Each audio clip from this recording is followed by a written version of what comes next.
معمول کے ابتدائیے کے بعد میں غامدی صاحب کی جانب بڑھا اور ان سے دریافت کیا کہ اگر ریس کورس پارک لاہور میں ایک جوان لڑکی کا ریپ ہو جاتا ہے تو معاشرہ اس کے ریپسٹ کو زیادہ سے زیادہ سزائے موت دے سکتا ہے، خدا چاہے تو اس کے ریپسٹ کو اپنی حتمی مغفرت کے وعدے کے برخلاف ہمیشہ ہمیشہ کے لیے دوزخ کا ایندھن بنا سکتا ہے، مگر اگر خدا خود بھی چاہے تو کیا اس لڑکی کی عزت واپس لا سکتا ہے؟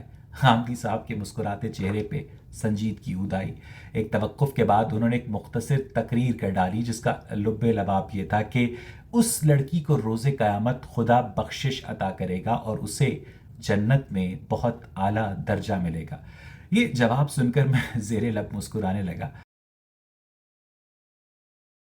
بسم اللہ الرحمن الرحیم۔ السلام علیکم دوستو، آج ہم بات کریں گے اویس اقبال صاحب کے بارے میں۔ اویس اقبال صاحب جو ہیں وہ اپنے آپ کو ایتھیسٹ کلیم کرتے ہیں، اور ریسنٹلی انہوں نے اپنا ایک یوٹیوب چینل بنا رکھا ہے جس میں بہت سارے وہ آبجیکشنز اسلام پہ اور خدا کی ذات پہ اٹھاتے رہتے ہیں۔ ریسنٹلی ایک ویڈیو نظر سے گزری جس میں وہ جاوید احمد غامدی صاحب کے ساتھ اپنا بتایا ہوا وقت، جو انہوں نے ایک پروگرام غامدی جو جیو نیوز پہ آج سے اراؤنڈ 12-14 سال قبل آیا کرتا تھا، اس میں جو وہ سوالات غامدی صاحب سے کرتے تھے اس کے ایک رسپانس کو وہ ڈسکس کر رہے تھے۔ وہ ان کا یہ کہنا تھا کہ میں نے غامدی صاحب سے یہ پوچھا کہ اگر ایک عورت جو ہے اس کا ریپ ہو جاتا ہے ریس کورس پارک میں، اور اس پہ بعد خدا اس عورت کو کیا دے سکتا ہے، یعنی کہ وہ آخرت میں صرف اس کو اگر رحمت سے نوازے گا، جو کہ غامدی صاحب کا موقف تھا کہ اللہ تعالیٰ آخرت کے اندر اس عورت کو اپنی رحمت عطا فرمائے گا، اس کے لیے آسانیاں عطا فرمائے گا، اس کو بہتر درجات عطا فرمائے گا، تو اویس اقبال صاحب نے اس پہ یہ کہا کہ پھر اس جہان میں اس عورت کی تقدیر ایسی خدا نے کیوں لکھی، اس جہان میں اس عورت کو کیا ملا، اس جہان میں تو اس کے لیے کوئی چیز بہتر نہ ہو سکی، تو خدا نے ایسا جو نظام بنایا ہے جس میں کوئی بھی عورت جو ہے اگر وہ ریپ ہو جاتی ہے تو اس کی عزت خدا اس کو کیا واپس دلا سکتا ہے یا نہیں دلا سکتا۔ تو انہوں نے کہا کہ غامدی صاحب اس پہ بڑے ناراض ہوئے اور انہوں نے اس کا کوئی جواب نہیں دیا۔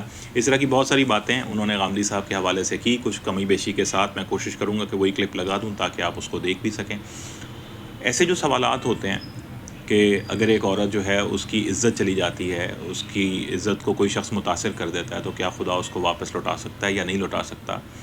ایسے سوالات کرنے سے پہلے اگر اویس اقبال صاحب یہ سوچتے کہ اگر وہ خدا کو نہیں مانتے اور یہ ثابت کرنا چاہ رہے ہیں کہ خدا اس عورت کو جس کی عزت دری ہوئی ہے اس کو عزت نہیں لوٹا سکتا، تو کیا اویس اقبال صاحب کے پاس کوئی ایسا آلٹرنیٹیو نظام ہے جو اس عورت کو عزت واپس لوٹا سکتا ہو؟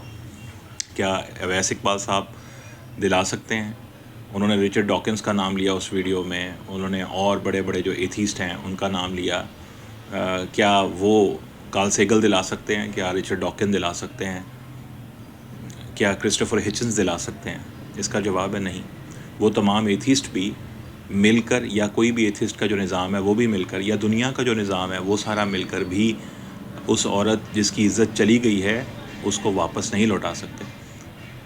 جبکہ خدا کا نظام جو ریلیجنس کی شکل میں موجود ہے وہ کم از کم ایک آلٹرنیٹیو دے رہا ہے۔ وہ بتا رہا ہے کہ آگے ایک نظام ہونے والا ہے، ایک عاقبت ہے، ایک آخرت ہے، اس کے اندر نظام ہوگا، اچھے کو اچھا اور برے کو برا، حق ضرور دیا جائے گا۔ اس دنیا کے اندر حق اور ناحق، خیر اور شر کی جو تقسیم ہے اس میں انسان جو ہے وہ جو بھی دوسرے انسان کا حق مارے گا، آگے ایک جہان آنے والا ہے جس میں اس کو ملے گا۔ بجائے اس کے کہ خدائی نظام کی تعریف کرتے یا خدائی نظام کے بارے میں کہتے کہ کم از کم اس کے اندر ایک آلٹرنیٹیو موجود ہے جو کہ ہم انسان بحیثیت مجموعی نہیں دے سکتے، اسی چیز کو خدا کے اوپر لگا دیا اور خدا کی ذات کے اوپر خدا نخواستہ عیب جوئی شروع کر دی کہ دیکھیں خدا جو ہے اس نے کیسا نظام بنایا کہ اگر ایک عورت کی عزت چلی جاتی ہے تو وہ لوٹا نہیں سکتا۔ تو صرف بات اتنی ہے کہ خدا نے تو ایک آلٹرنیٹیو دیا ہے کہ آخرت کے اندر اس عورت پہ رحم ہوگا۔ کیا آپ نے ایسا آلٹرنیٹیو کوئی دیا ہے؟ اور دوسری بات یہ کہ خدا نے تو اپنی تعلیم میں بتایا تھا کہ عورت کی عزت کس طرح سے محفوظ رکھنی ہے۔ ایک انسان جس نے اس کی عزت لوٹی ہے، بجائے اس انسان پہ معترض ہونے کے خدا پہ معترض ہو گئے۔ اویس اقبال صاحب کو یہ چیزوں کو سوچنا چاہیے، اور ان کے چاہنے والے اور ان کو سننے والے ان کو بھی اس بات پہ غور و فکر کرنی چاہیے کہ اس طرح کی بے وقت اور بے دلیل دلیلیں کسی بھی طرح سے خدا کا انکار نہیں کرتی، بلکہ انسان پر خود ہنستی ہیں کہ انسان کا اپنا نظام کیا ہے اور وہ خدا کے نظام پہ بھلا کیوں معترض ہے۔ اپنا بہت خیال رکھیے گا۔ اسی طرح کی کسی اور بات کے ساتھ کسی اور وقت پھر حاضر ہوں گے۔ السلام علیکم۔